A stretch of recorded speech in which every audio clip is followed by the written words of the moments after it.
And does Twitter have a dislike? No, you can either favorite or just do nothing. You can do a message like a reply or retweet and a favorite, which is the equivalent of a like. But I look at quote unquote like as just supporting. Like, I saw your picture, not I like that something went wrong for you. It's just showing my support. I saw your picture. I'm behind you. So that's how I look at it. But I think just the terminology of like can be a little, I don't like that. Right. So not really content-based, but community, people-based. Right. So that, like, hey, I like your efforts. I like what's going on. I like that picture. It's all good. It's not about the content. Right. Exactly. And I've noticed because my mom got on Instagram when I moved down to Texas, and she will always like my pictures, even if it's, some workout in the gym that she's not really familiar with, or maybe a meal she wouldn't cook, but she likes it to support me. Mm-hmm. So that's kind of how I look at it too. I don't look at it as a true like. It's just kind of another way to share. And do you think there's something positive then in, besides the taking of the picture, the smiling for the picture, or mugging or posing or whatever it is that kind of. I mugged a little today after I got my hair cut. I'm not gonna lie. Oh, was this your paparazzi thing that I did? Yes, I mugged just a little bit. I couldn't help myself. But it made you happy. Right. Yeah. I laughed. It put me in a good mood. It was like just a fun moment. Right. And I think that's the essence of it. I wonder what the like does for people. I wonder if there's... It's an affirmation. I mean, it's like, okay, like I put it out there. Like it was a good thing I put it out there. I think it just affirms people's choice that they shared whatever it is they shared. I think it's a real shame that you... Even with that opportunity to have positive, that you still get people like hating. Like you get haters, and gonna hate, man. I can't believe that. New York City. Nice. I listen to Attitude Nation sometimes too. Yes. Obviously. So that's... No, but I mean, it's true. I mean, you're always going to find that. I mean, you're always going to find people who pick apart what you're doing. I mean, even something like positive, like working out, they're going to say, oh, you only post your workouts. That's self-indulgent. I can't work out like that. I have XYZ, in terms of responsibilities. I mean, people can pick apart anything if they want to. Yeah, I mean, and I think it's kind of a shame because it's like, if you don't like a video, don't watch it. Like, don't write stupid comments that are not helpful. I mean, now debate is healthy. I think debate is healthy, and I think debate's fine. But if you don't like it, go follow something else. I mean, the world of Instagram or any of these mediums is infinite, and just move on if you don't like something. There's something else you could be spending your time on, or create your own. I mean, if or spend some time working on your stuff. Mm-hmm. Putting out there what you want to put out there if you think you're so much better. Right. And I think that also kind of leads me to a thought that you should have something. Like, if something bothers you, then when does that spark something? If it doesn't, I would encourage all of you to let it. That if there's something you don't like, let it spark you to do something with that. I mean, start a podcast. I mean, start a blog. Just start, I don't know, doing something. Maybe it's in your community, but let that fuel you. Don't let that turn you to hate on other things. No, yeah, absolutely. I really don't like seeing that on other people's social media or their blogs. Even I found, recently, because I follow a couple of different blogs out there, and I Googled something, and this forum came up, and it was really just a forum to trash on, these particular women who had blogs, and I was like, same thought. I'm like, if you don't like it, you don't have to read it, and go start your own blog with the content you want to see. Don't trash on someone else. There's absolutely no need for that. And kind of to bring that back to even framing, right? That if it does something positive for you to smile for a picture, then think about what negative it does you to write and spew negative. Oh, definitely. I mean, that's actually, it's hurting you more than it's going to hurt the other person. I mean, it's damaging on both ends. But I actually think it's worse for the person who's thinking it and motivated to type or write whatever it is, whatever thought process is going on in their head. Yeah, I mean, I completely agree, because the person who it's being written about, they'll move on to their next thing. They'll move on to their next thing, which will, at least help them conquer that negative comment, because they have an avenue with which they can conquer negative, and the other person's just producing negative. Right. And I think just the unfortunate thing about that, and yes, the person on the receiving end will probably, they could delete it if they want, they could forget it. But at the same time, you just wouldn't want that to affect them long term with what they share, because I think that that's sort of the danger of the impact of hating. People start to kind of wonder if they need to have more of a filter on what they're putting out there. Even I've seen just with some, sort of fit role models. I think it might have been on Instagram. It was one of the social media channels. And someone made a comment that, how can you call yourself fit? Like, you need to lose weight or something like that. Like, why write that? Like, it's just unkind. I mean, it's things you wouldn't say to a person's face, but you feel you're hiding behind your phone or your computer so that it's acceptable, but it's not.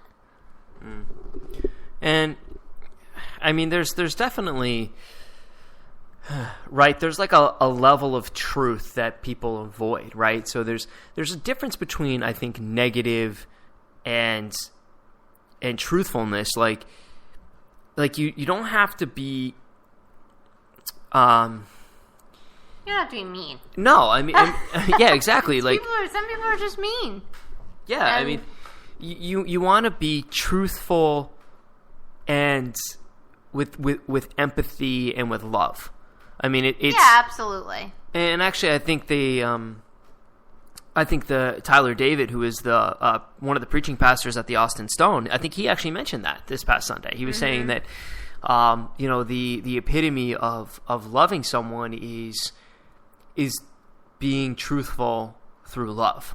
And it's not that that you're helping them, like, when to step in and say, like, I care, and this is maybe not the way to go about it. Maybe you're not hitting on the right thing, but it's because I care, but you're doing great. Like, there's definitely a different way to look at truth than just slapping him across the face. And especially the thing is, like, strangers don't have a right to give you truth. They don't know you. I think people who are close around you, I think if there is an expert in the field or something who's weighing in on something content-wise and wants to, have a healthy, kind discussion about something, that's different. But I think these anonymous hate is just... It's just so bad. I mean, you don't have a right to smack anybody down, or you don't have a right to be, quote unquote, like, laying it down truthful or something, like on someone that you don't even know. You don't even know how fit that person, what their transformation is. You don't know that they were so unfit that this is relative. I mean, it's all relative. Becoming the best version of yourself is not as good or as bad as you. I think there's ways. I think if there's people that you follow, just an athlete or someone who has a blog or a writer, a coach. I think if they do something that you wonder about, or something along those lines, I think you can offer your feedback in a constructive way. But I think that the haters is just kind of a free floating hate, if you will.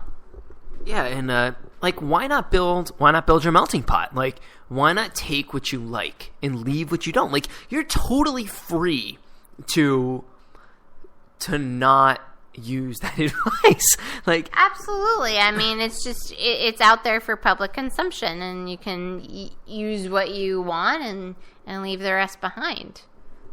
Yeah, like you're not obligated to take it personally, and I think that maybe if we reframe our mind from looking at each person as like, there's not only one option anymore. I will say that's probably the most powerful thing about the internet is, besides the possibility of community, I think the access to information, but also the ability to not just get your information from one source. So take what you like and check out some other information and build this melange, this melting pot of what you want to be, who you want to be, because what's that quote on the fridge there? Like, you know, which one? Life isn't about finding yourself. No, Oscar Wilde. Oh, I think it's be yourself. Everyone else is already everyone else is already taken. Everyone else is already like, be yourself, you know, because everyone else is already taken, and you can cultivate yourself without trying to be like someone else, and you do that by kind of like, you can kind of play the buffet of internet, and you can take the internet buffet. The internet buffet. You can take what you want. Is that free Wi-Fi? It never is free Wi-Fi. Right. Or it's free, but it's so slow that you feel like I'd rather pay for it. Yeah, that's true. Very true. And it's that internet buffet. It's like, hey, take what you want that day. And maybe you take something and try it, and it wasn't so good for you, and it gave you a stomach ache. But, hey, you took it, tried it, and you won't probably take it again. So that's fine. You'll take something else. Well, like everything's through trial and error. You can't go by what anyone says. I mean, even if you're following someone's journey on, say, you know, a Facebook or Instagram. I mean, if they're saying, you know, maybe they eat a lot of dairy and you can't tolerate it. Maybe they're a vegetarian. Like, you can't just follow one person's journey and think that it's going to work for you. I mean, you can't fall into that trap either. So that's why it all does go back to what you're saying of building a melting pot with the emphasis on what works for you, I think, is the key part. Oh, I mean, you have to be the one that it's going through, right? That filter. Yes. And I find this fascinating, that we can create our filter, and just the reflection that we did on the Instagram as we were driving back home. Like, it wasn't like we were like on our phones and not talking the whole time, but there was time you were trying to look at my phone, and I was like, no, it's not ready yet. And right. You know, there was fun interplay there, and it made us smile, and it gave us something else to do that. You know, I mean, hell, sparked a conversation, sparked a podcast. Like, oh, sure, yeah. I mean, it's something. You're right. Life should be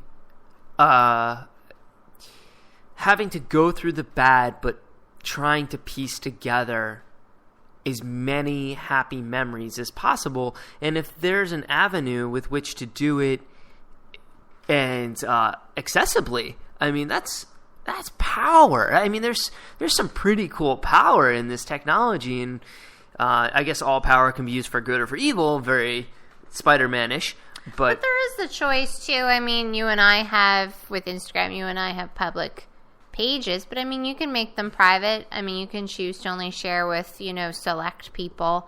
And I think for us, it's kind of just it was sort of an evolution, because I think living up far away for so long, we kind of got used to using pictures just to kind of share what was happening in our day-to-day lives, so we would feel closer. So I could see if you were at a store what it looked like. And I'm sort of finding, just even with being further away from my family now, like it's nice. I mean, it can be a really positive thing. It's just nice to share, like, those little things. You feel closer to a person knowing that they had a coffee, and, you know, that they did something that afternoon. It can be really good.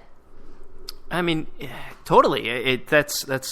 There's power in even just seeing what their weather was like that day. I mean, it's Yes, it's true. Because I know your